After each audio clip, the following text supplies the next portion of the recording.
തീർച്ചയായിട്ടും സെലക്ട് ചെയ്ത് തന്നൊരു ജ്വല്ലറി ചേച്ചിയുടെ കയ്യിലുണ്ടോ? ആ ഉണ്ട്, കയ്യിലുണ്ട്. അത് കടുകുമണി പോലെതാ, അതാ വീണ ഇട്ടിരിക്കണ പോലത്തെ ഒരു ജ്വല്ലറിയാണ്.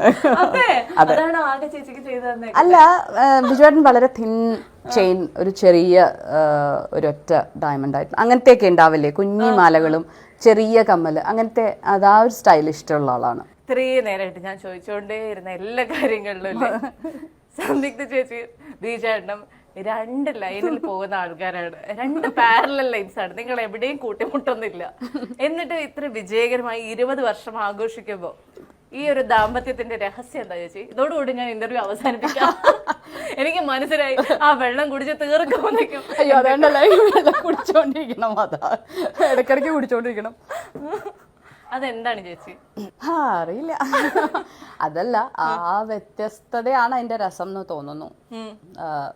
ഞാൻ പറയുന്നത് ബിജുവേട്ടൻ കേൾക്കില്ല, ബിജുവേട്ടൻ പറയണത് ഞാനും കേൾക്കില്ല.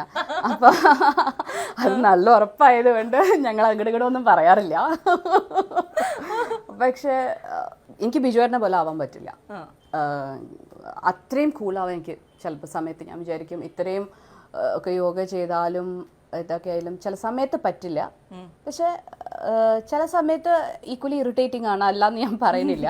ചില സമയത്ത് നമ്മൾക്ക് ചില സ്വഭാവം ഇതുണ്ട്. പക്ഷെ അതാണ് എൻ്റെ ഒരു ഈ ഓപ്പോസിറ്റ് അട്രാക്ട്സ് എന്നൊക്കെ പറയുന്നതിൻ്റെ ശരിയായ അതായിരിക്കണം എന്ന് തോന്നുന്നു. ആ വ്യത്യസ്തതയായിരിക്കാം അതിൻ്റെ രസം.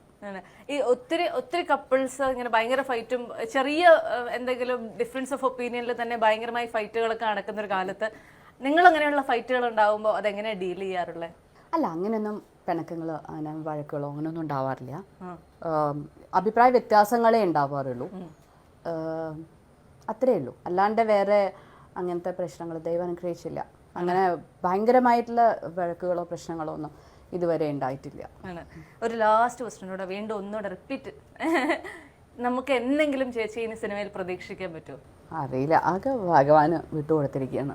അത് അങ്ങനെ ഈ പറഞ്ഞ ഒരു തലയിലെഴുത്തുണ്ട്, അതിന് സമയമായിന്ന് വെച്ചാൽ ഉണ്ടാവും, അല്ലെങ്കിൽ ഉണ്ടാവില്ലായിരിക്കാം. അതൊക്കെ ഭഗവാൻ. അത് എനിക്ക് അത് സിനിമ എന്ന് പറയുന്നത് എനിക്ക് എൻ്റെ അമ്മയുടെ പോലെയാണ്. എനിക്ക് എപ്പോൾ വേണമെങ്കിലും തിരിച്ചു ചെന്നാൽ അവിടെ എനിക്കൊരു സ്ഥാനമുണ്ട്. ചേച്ചിയുടെ എനിക്കറിയില്ല സത്യമാണോ, ഞാൻ ചില കഥകളൊക്കെ കേട്ടേക്കണേ പറയട്ടെ. അതായത് ചേച്ചി മണിരത്നം സിനിമ, അതുപോലെ പല സൂപ്പർ ഹിറ്റ് നായകന്മാരുടെയും പല സിനിമകളും കല്യാണം, കുടുംബം എന്നൊക്കെ വിചാരിച്ച് വേണ്ടെന്ന് വെച്ചിട്ടുണ്ട് എന്നുള്ളത് അത് സത്യമാണോ ചേച്ചി? ഉണ്ട്. അപ്പൊ അല്ല, മണിരത്നം സാറിന്റെ പടം ഞാൻ സിനിമയിൽ അഭിനയിച്ചുകൊണ്ടിരിക്കുന്ന സമയത്ത് ജയറാമേട്ടനാ പറഞ്ഞത്. ജയറാമേട്ടനാണ് എൻ്റെ അടുത്ത് പറഞ്ഞത്, സുഹാസിനി മാഡം അവര് ചെന്നൈയിലാണല്ലോ, അപ്പൊ അങ്ങനെയാ പറഞ്ഞതായിരിക്കണം, അങ്ങനെ വിളിച്ചിരുന്നു എന്നുള്ളത് ജയറാമേട്ടനാണ് എൻ്റെ അടുത്ത് പറഞ്ഞത്.